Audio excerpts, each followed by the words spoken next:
നമസ്കാരം. ഇന്ന് നമ്മൾ ഡിസ്കസ് ചെയ്യുന്നത് ഒരു റെസ്റ്റോറൻറ്റ് അതിൻ്റെ നല്ല രൂപത്തിലുള്ള വിൽപ്പന നടത്തിയിട്ടും അതിന് ലാഭം നേടാൻ കഴിയാതെ പോകുന്നത് എന്തുകൊണ്ടാണ് എന്നുള്ളതാണ്. ഇത് ഞങ്ങൾ വിസിറ്റ് ചെയ്ത ഒരു റെസ്റ്റോറൻറ്റിൻ്റെ ഒരു റിയൽ സ്റ്റോറിയാണ് ഞാൻ നിങ്ങളുമായിട്ട് അവതരിപ്പിക്കുന്നത്. ഇതുപോലെ ധാരാളം റെസ്റ്റോറൻറ്റുകൾ നമ്മുടെ വിപണിയിൽ പ്രവർത്തിച്ചുകൊണ്ടിരിക്കുന്നുണ്ടാവും. അപ്പോൾ അവർക്ക് അവരുടെ പ്രോബ്ലത്തെ കൃത്യമായിട്ട് ഐഡൻറ്റിഫൈ ചെയ്യാൻ വേണ്ടിയിട്ട് ഈ വീഡിയോ അവസാനം വരെ കാണുകയാണെന്നുണ്ടെങ്കിൽ നിങ്ങൾക്ക് കഴിയും എന്നുള്ളത് ഉറപ്പാണ്. അപ്പം ഞങ്ങൾ ആ റെസ്റ്റോറൻറ്റിലേക്ക് പോകുന്നതിന് മുമ്പ് ആ ബിസിനസ് ഉടമയായിട്ട് ഞങ്ങൾ ഡീറ്റെയിൽ ആയിട്ടുള്ള ഒരു ഡിസ്കഷൻ പൂർത്തിയാക്കിയിട്ടുണ്ടായിരുന്നു. അന്ന് അദ്ദേഹം പറഞ്ഞത് അവർക്ക് ആവറേജ് ബിസിനസ് ഒരു 75,000 ബിസിനസ് ഓരോ ദിവസവും നടന്നുകൊണ്ടിരിക്കുന്നുണ്ട് ആ ബിസിനസ്. പക്ഷേ ചില ദിവസങ്ങളിൽ നേരിയ ലാഭം നേടിയെടുക്കാൻ വേണ്ടി കഴിയും, എന്നാൽ ഭൂരിഭാഗം ദിവസങ്ങളിലും ഒരു പ്രോഫിറ്റബിലിറ്റി ഇല്ലാതെയാണ് ആ ബിസിനസ് മുമ്പോട്ട് പോകുന്നത് എന്നുള്ളതാണ് അവർ ഞങ്ങളോട് പറഞ്ഞത്. അപ്പോൾ ഒരു 70 സീറ്റോളമുള്ള റെസ്റ്റോറൻ്റാണിത്. ഈ റെസ്റ്റോറൻറ്റിൽ ആവറേജ് ബിസിനസ് ഒരു 75,000 ബിസിനസ് നടന്നിട്ടും ഇതെന്തുകൊണ്ട് പ്രോഫിറ്റബിൾ ആകുന്നില്ല എന്നുള്ളത് ഒരു വലിയ ചോദ്യമാണ്. ഒരു 75,000 രൂപയുടെ ആവറേജ് ബിസിനസ് നടക്കുമ്പോൾ എന്തായാലും അതിന് ആനുപാതികമായിട്ടുള്ള ഒരു പ്രോഫിറ്റിലേക്ക് ആ റെസ്റ്റോറൻറ്റ് ബിസിനസ്സിന് എത്താൻ കഴിയും എന്നുള്ളത് ഉറപ്പാണ്. അപ്പോൾ ഞങ്ങൾ അതിൻ്റെ ഡാറ്റാസുകളൊക്കെ ഒന്ന് പരിശോധിച്ചു. അവരുടെ ഫുഡ് കോസ്റ്റ് അവർ എങ്ങനെയാണ് കാൽക്കുലേറ്റ് ചെയ്യുന്നത് എന്നുള്ളത് അവരുമായിട്ട് ഡിസ്കസ് ചെയ്തു. അപ്പോൾ ഫുഡ് കോസ്റ്റ് എന്താണ് എന്നുള്ളതും ഫുഡ് കോസ്റ്റ് എങ്ങനെ കാൽക്കുലേറ്റ് ചെയ്യണം എന്നുള്ളത് പോലും അവർ ഇതുവരെ ശ്രദ്ധിച്ചിട്ടില്ല എന്നുള്ള കാര്യം ഞങ്ങൾക്ക് മനസ്സിലായി അവരുമായിട്ടുള്ള ഡിസ്കഷനിൽ. അവർ യഥാർത്ഥത്തിൽ അവരുടെ റെസ്റ്റോറൻറ്റ് ആരംഭിക്കുന്ന സമയത്ത് ഏകദേശം 3 വർഷത്തിന് മുമ്പാണ് ആ റെസ്റ്റോറൻറ്റ് ആരംഭിച്ചത്. ആ റെസ്റ്റോറൻറ്റ് ആരംഭിക്കുന്ന സമയത്ത് അവർ തൊട്ടടുത്തുള്ള കോമ്പറ്റേറ്റേഴ്സിൻ്റെ ഒക്കെ മെനു കൊണ്ടുവന്നു. അവിടെ ഏറ്റവും കൂടുതൽ വിൽപ്പന നടക്കുന്ന ഡിഷസുകൾ ഏതൊക്കെയാണ് എന്നുള്ളത് കണ്ടെത്തി. അതിനനുസരിച്ച് ഒരു മെനു സ്ട്രാറ്റജി ഇവർ ഇംപ്ലിമെൻ്റ് ചെയ്തു. അവരുടെയൊക്കെ പ്രൈസിങ് നോക്കി അതിനനുസരിച്ചുള്ള ഒരു കോമ്പറ്റേറ്റീവ് പ്രൈസിങ്ങിലേക്ക് ഇവർ കൊണ്ടുവരികയും ചെയ്തു. അങ്ങനെയാണ് ഇവരുടെ മെനു ഇവർ രൂപകൽപ്പന ചെയ്തത്. അപ്പോൾ ഇവിടെ സംഭവിച്ചത് എന്താണ് എന്നുള്ളത് ഞങ്ങൾക്ക് കൃത്യമായിട്ട് പെട്ടെന്ന് തന്നെ മനസ്സിലായി. കാരണം ഈ കോമ്പറ്റേറ്റേഴ്സിൻ്റെ ഒക്കെ മെനുവിൽ നിന്ന് അവിടെ ഏറ്റവും കൂടുതൽ പോപ്പുലർ ആയിട്ടുള്ള ഡിഷസുകൾ ഇവർ തിരഞ്ഞെടുത്തു. ആ ഡിഷസുകൾ ഇവരിലേക്ക് ഉൾപ്പെടുത്തി. അതിന് അവരുടെ പ്രൈസിനെ കോമ്പറ്റേറ്റ് ചെയ്യാൻ കഴിയുന്ന പ്രൈസിങ് സ്ട്രാറ്റജിയും ഇവർ കൊണ്ടുവന്നു. നല്ല ആംബിയൻസിലാണ് റെസ്റ്റോറൻറ്റ് സെറ്റ് ചെയ്തിരിക്കുന്നത്. നല്ല രൂപത്തിലുള്ള സ്റ്റാഫിംഗ് സിസ്റ്റം ഇവർ ഫോളോ ചെയ്യുന്നുണ്ട്. അതിനൊന്നും യാതൊരു കുറവുമില്ല. അതുകൊണ്ട് തന്നെ കസ്റ്റമറെ കൂടുതൽ അട്രാക്ട് ചെയ്യാൻ ഇവർക്ക് കഴിഞ്ഞു ആ വിപണിയിൽ. 3 വർഷമായിട്ടും കസ്റ്റമർ ഫ്ലോയിൽ യാതൊരു കുറവും ഇവർക്ക് സംഭവിച്ചിട്ടില്ല എന്നുള്ളത് മാത്രമല്ല, കസ്റ്റമറുടെ എണ്ണം കൂടി വരുന്നുണ്ട്. പക്ഷേ ലാഭം നേടാൻ കഴിഞ്ഞില്ല.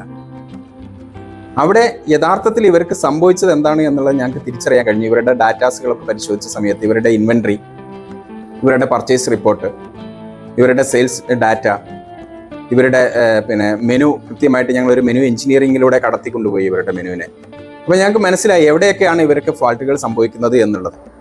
ഇവർക്ക് എവിടെയാണ് തെറ്റ് പറ്റിയിരിക്കുന്നത് എന്ന് ചോദിച്ചാൽ ഇവരുടെ കോമ്പറ്റേറ്ററേക്കാൾ ഒന്നുകിൽ ഇവർക്ക് ഉൽപ്പാദന ചെലവ് കൂടുതൽ വന്നിട്ടുണ്ട്, അല്ലെങ്കിൽ ഇവർക്ക് ഈ ഉൽപ്പാദന ചെലവിൽ വരുന്ന ചിലവുകളെ അല്ലെങ്കിൽ അതിൻ്റെ ഇൻഗ്രീഡിയൻസുകളെ നിയന്ത്രിച്ചുകൊണ്ട് ഈ വിലയ്ക്ക് അനുപാതമായിട്ടുള്ള ഒരു ഉൽപ്പാദന ചെലവ് വരുന്നതിലേക്ക് ഈ ഉൽപ്പന്നങ്ങളെ കൊണ്ടുവരാൻ വേണ്ടിയിട്ട് ഇവർക്ക് കഴിഞ്ഞിട്ടില്ല.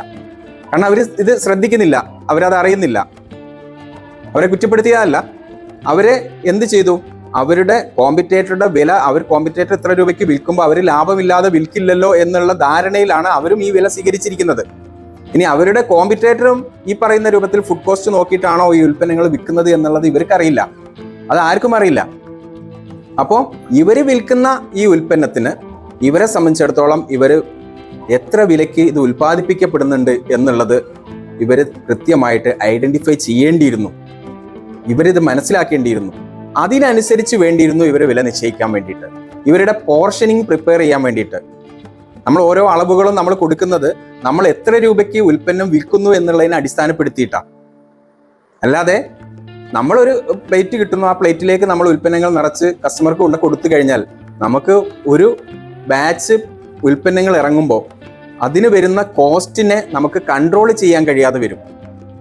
അപ്പോൾ ഈ റെസ്റ്റോറൻറ്റിലെ ഏറ്റവും വലിയ പ്രധാനപ്പെട്ട പ്രശ്നമായിട്ട് ഞങ്ങൾക്ക് ഐഡൻറ്റിഫൈ ചെയ്യാൻ കഴിഞ്ഞത് അവരുടെ ഫുഡ് കോസ്റ്റ് ആയിരുന്നു. ഞങ്ങൾ മെനു എഞ്ചിനീയറിംഗ് ചെയ്ത് വന്ന സമയത്ത് അവർക്ക് ഏകദേശം 180ഓളം ഡിഷസുകൾ അവർ അവിടെ വിൽക്കുന്നുണ്ട്. ഈ മെനുവിൽ 180ഓളം ഡിഷസുകൾ ഉണ്ടായിരുന്നു.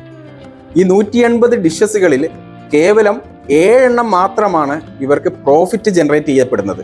ഇവരുടെ പോപ്പുലർ മെനുകളെല്ലാം ഇവർക്ക് പണം നഷ്ടപ്പെടുത്തിക്കൊണ്ടിരിക്കുകയായിരുന്നു. അപ്പോൾ ഇവർ 75,000 രൂപയുടെ ബിസിനസ് ഡെയിലി ചെയ്തിട്ടും ഇവർക്ക് പ്രോഫിറ്റബിലിറ്റി ഇല്ല എന്ന് പറയുന്നതിൻ്റെ കാരണം വ്യക്തമായില്ല. ഇപ്പോൾ ഇതുപോലെയാണ് നമ്മുടെ വിപണിയിലെ മിക്ക റെസ്റ്റോറൻറ്റുകളും പ്രവർത്തിച്ചുകൊണ്ടിരിക്കുന്നത്. അവർ വിൽക്കുന്ന ഉൽപ്പന്നങ്ങൾക്ക് എത്ര വില വരുന്നുണ്ട്, ഉൽപ്പാദന ചെലവ് എന്നുള്ളത് അവർക്കറിയില്ല.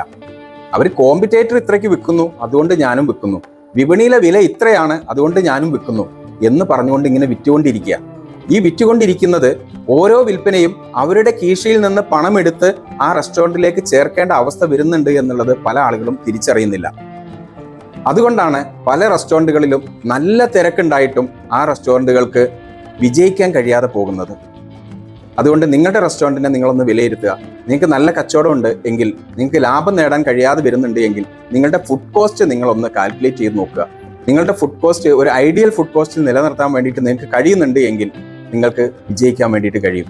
അല്ല എങ്കിൽ നിങ്ങൾ ഐഡിയൽ ഫുഡ് കോസ്റ്റിലേക്ക് നിങ്ങളുടെ ഫുഡ് കോസ്റ്റിനെ കൊണ്ടുവരുന്ന രൂപത്തിൽ ഒന്നുകിൽ നിങ്ങളുടെ വിലയെ നിങ്ങൾ ഒപ്റ്റിമൈസ് ചെയ്യുക, അല്ലെങ്കിൽ നിങ്ങൾ പോർഷനിങ് കൊടുക്കുന്നതിനെ നിങ്ങൾ ഒപ്റ്റിമൈസ് ചെയ്യുക, അല്ലെങ്കിൽ നിങ്ങളുടെ നിർമ്മാണ ചെലവിൽ നിങ്ങൾക്ക് എന്തൊക്കെ മാറ്റങ്ങൾ കൊണ്ടുവരാൻ വേണ്ടി പറ്റും, എങ്ങനെ അത് ചുരുക്കി കൊണ്ടുവരാൻ വേണ്ടി കഴിയും എന്നുള്ളത് നോക്കിയിട്ട് നിങ്ങൾ അതിനെ പരിമിതപ്പെടുത്താൻ വേണ്ടിയിട്ട് ശ്രമിക്കുക.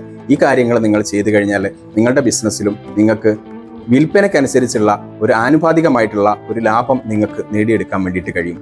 Thank you.